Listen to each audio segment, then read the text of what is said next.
So we're talking about money today, but not just any money. We're talking about how governments give money to people and whether that money comes with strings attached. Right. It's the whole debate between unconditional and conditional cash transfers.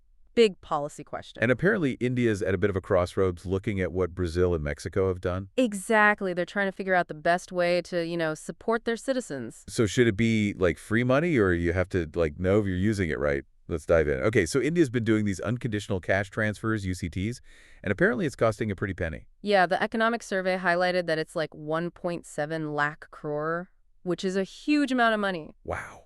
And the worry is, are they getting any bang for their buck? Is it actually helping people in the long run? That's the core question. Are these UCTs just a short-term fix, or are they actually moving people out of poverty? So the proposed solution is this Sashakt Bharat initiative. Sounds pretty ambitious. It is. The idea is to switch to conditional cash transfers, CCTs, where people get money if they meet certain requirements. Like making sure their kids go to school or get vaccinated. Exactly. Linking the money to human capital investments. Now, how would they even make this work? India's a massive place. They're planning to use existing digital infrastructure, like UWin for health and UDIVIS Plus for education. So it's all about plugging into systems they already have? Yeah, using tech to verify that people are meeting the conditions for the transfers. Of course, there are always potential problems. What about people who don't have good internet access? They're suggesting a community override system where local officials can step in to prevent people from being excluded. And what about preventing people from just becoming dependent on the money?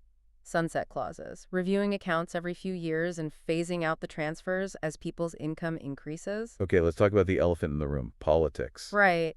These kinds of programs can be a huge vote getter, especially at the state level.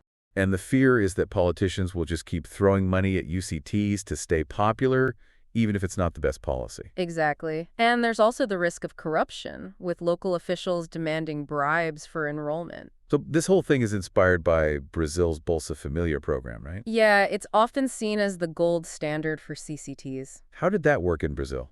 It was a contract. The government provided money, and families had to make sure their kids went to school and got medical checkups. And what are the arguments for doing that kind of thing in India?